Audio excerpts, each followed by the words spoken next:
यहां मैं आपको फिल्म की कहानी का एक संक्षिप्त लेकिन विस्तृत संस्करण दे रहा हूं, जो द विजार्ड ऑफ ऑज की प्रीक्वल है और मूल रूप से ग्रेगरी मैगवायर के उपन्यास पर आधारित है।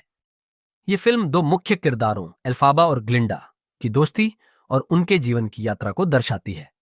विकेड कहानी की शुरुआत विकेड की कहानी ओज की जादुई दुनिया में शुरू होती है, जहां हर कोई खुशहाल और रंगीन जीवन जी रहा है। लेकिन इस चमक दमक के पीछे एक गहरी सच्चाई छिपी है। कहानी का केंद्र है एल्फाबा, एक ऐसी लड़की जो हरे रंग की त्वचा के साथ पैदा हुई थी। उसकी मां ने गर्भावस्था के दौरान एक खास हरी दवा पी थी, जिसकी वजह से एल्फाबा का रंग हरा हो गया। इस अनोखे रूप की वजह से लोग उसे बचपन से ताने मारते थे और उसे हरी चुड़ैल कहकर चिढ़ाते थे। लेकिन एल्फाबा में एक खास प्रतिभा थी। वह जादू में बहुत कुशल थी, हालांकि उसे अभी इसकी पूरी समझ नहीं थी। दूसरी ओर है ग्लिंडा, एक खूबसूरत, लोकप्रिय और थोड़ी घमंडी लड़की। ग्लिंडा का असली नाम गैलिंडा है, लेकिन वह इसे बदलकर ग्लिंडा रखती है ताकि लोग उसे ज्यादा पसंद करें। वह हमेशा भीड़ का ध्यान अपनी ओर खींचना पसंद करती है और उसे लगता है कि वह हर चीज में सबसे बेहतर है। ये दोनों लड़कियां एक दूसरे से बिल्कुल अलग हैं, लेकिन नियति उन्हें एक साथ लाती है। दाटिरवरा सरे शिज यूनिवर्सिटी में मुलाकात कहानी आगे बढ़ती है जब एल्फाबा और ग्लिंडा दोनों शिज यूनिवर्सिटी में दाखिला लेती हैं, जो ओज का एक मशहूर स्कूल है जहां जादू और कला सिखाई जाती है। एल्फाबा यहां अपनी छोटी बहन नेसारोज की देखभाल के लिए आती है, जो व्हील चेयर पर है। नेसारोज को खास ध्यान की जरूरत है और एल्फाबा अपने पिता की नाराजगी के बावजूद उसकी जिम्मेदारी लेती है। लेकिन जब यूनिवर्सिटी में दाखिले की बात आती है, तो ग्लिंडा को एल्फाबा के साथ एक ही कमरा शेयर करना पड़ता है। ग्लिंडा को यह बिल्कुल पसंद नहीं आता, क्योंकि वह एल्फाबा को अजीब और निचले दर्जे की समझती है। शुरुआत में दोनों के बीच तनाव रहता है। ग्लिंडा अपने दोस्तों के साथ एल्फाबा का मजाक उड़ाती है और एल्फाबा अपने गुस्से को काबू में रखने की कोशिश करती है। लेकिन एक दिन कुछ ऐसा होता है जो उनकी जिंदगी बदल देता है। यूनिवर्सिटी में एक टीचर, डॉक्टर डिलमंड, जो एक बकरी है, ओज में जानवर भी बोल सकते हैं, क्लास में पढ़ा रहा होता है। वह बताता है कि ओज में जानवरों के अधिकार छीने जा रहे हैं और उन्हें बोलने से रोका जा रहा है। एल्फाबा को यह बात बहुत परेशान करती है, क्योंकि वह गलत के खिलाफ आवाज उठाने में विश्वास रखती है। रासाक्वार दोस्ती की शुरुआत एक दिन डॉक्टर डिलमंड को कुछ लोग पकड़ लेते हैं और उसकी आवाज छीनने की कोशिश करते हैं। एल्फाबा अपने जादू का इस्तेमाल करके उसे बचाती है और यहां उसकी असली ताकत सामने आती है। ग्लिंडा, जो पहले एल्फाबा को नापसंद करती थी, इस घटना से प्रभावित होती है। उसे एहसास होता है कि एल्फाबा में कुछ खास है। धीरे धीरे दोनों के बीच दोस्ती शुरू होती है।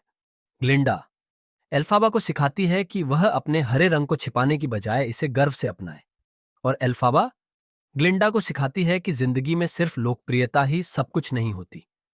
इस दौरान एक और किरदार सामने आता है, फिएरो, एक हैंडसम और बेफिक्र लड़का।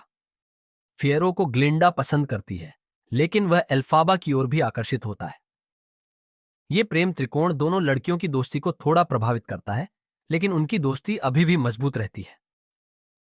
ओज के विजार्ड से मुलाकात कहानी में एक बड़ा मोड़ तब आता है जब एल्फाबा को पता चलता है कि ओज का विजार्ड, जो पूरे देश का शासक है, जानवरों के खिलाफ साजिश कर रहा है। वह चाहता है कि सारी शक्ति उसके पास रहे और कोई भी उसके खिलाफ न बोले। एल्फाबा विजार्ड से मिलने एमराल्ड सिटी जाती है और ग्लिंडा भी उसके साथ जाती है। दोनों को उम्मीद है कि विजार्ड उनकी बात सुनेगा और जानवरों को बचाएगा। लेकिन जब वे विजार्ड से मिलते हैं तो सच्चाई सामने आती है। वह कोई जादूगर नहीं, बल्कि एक साधारण इंसान है जो लोगों को डराकर शासन करता है। विजार्ड एल्फाबा को अपने साथ मिलने के लिए कहता है और वादा करता है कि वह उसे शक्तिशाली बना देगा। लेकिन एल्फाबा को उसका झूठ समझ आ जाता है। वह विजार्ड के खिलाफ खड़ी होती है और उसकी किताब से एक जादुई मंत्र पढ़ती है, जिससे गलती से बंदरों को पंख लग जाते हैं। ये उड़ने वाले बंदर बाद में औज में उसकी दुष्टता का सबूत बनते हैं। एल्फाबा विजार्ड के खिलाफ बगावत करती है और वहां से भाग जाती है।